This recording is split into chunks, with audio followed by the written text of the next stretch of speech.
Bonjour à tous.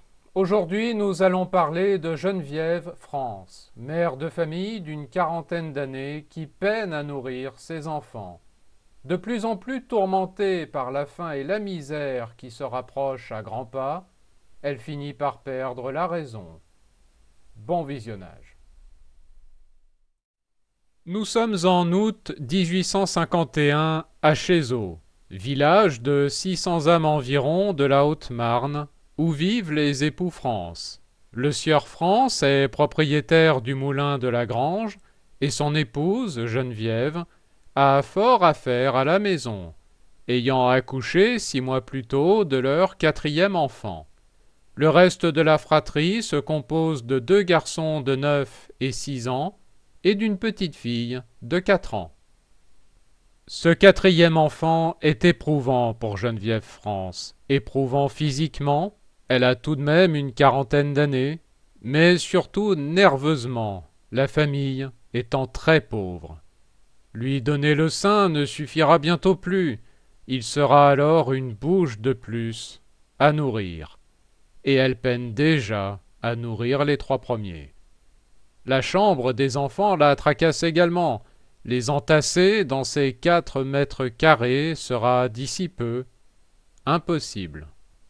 Geneviève France ne voit pas comment faire face.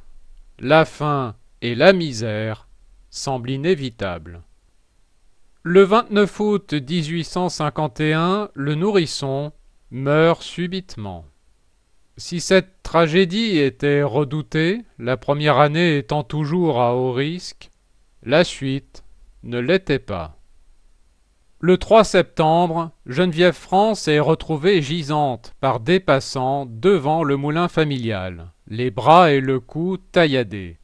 Consciente, elle marmonne une histoire d'assaillant en fuite. Les passants la portent à l'intérieur où un spectacle abominable les attend. Les 3 enfants ont été égorgés. Il voit d'abord les 2 garçons, et un peu plus loin, la petite Sophie. Obligés de marcher sur leur sang maculant le sol, ils allongent Geneviève France et pansent ses blessures. Averti, le maire de Chézeaux se rend à son chevet. Elle se montre plus loquace. Le meurtrier portait une longue barbe et a pris la fuite en direction du bois de Coiffy lorsqu'elle a brandi à son tour un couteau. Mais le maire n'y croit pas. Ses entailles sont trop longues, trop précises. Il en est persuadé, Geneviève France a tué ses 3 enfants et a voulu en finir. Mais secourue, elle a improvisé cette histoire. Le temps de tirer l'affaire au clair, des gardes sont postés au moulin. La nuit même, elle leur avoue avoir égorgé ses 3 enfants et empoisonné le cadet à l'arsenic. Le procès s'ouvre le 5 novembre 1851. Piètrement vêtue, sa cicatrice au cou masquée par une frusque, souvent tête baissée et éplorée, Geneviève France est à tous égards misérable. En plus des aveux, l'arme du crime a été retrouvée. Elle a utilisé le rasoir de son mari, jeté ensuite dans le bief du moulin.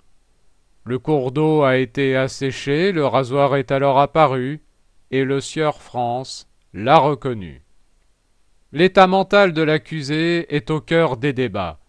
Son avocat plaide la monomanie accidentelle, autrement dit la folie passagère, déclenchée par sa peur de l'avenir. Il est en partie entendu. Geneviève France est reconnue coupable, mais avec circonstances atténuantes. Condamnée aux travaux forcés à perpétuité, elle échappe à la guillotine.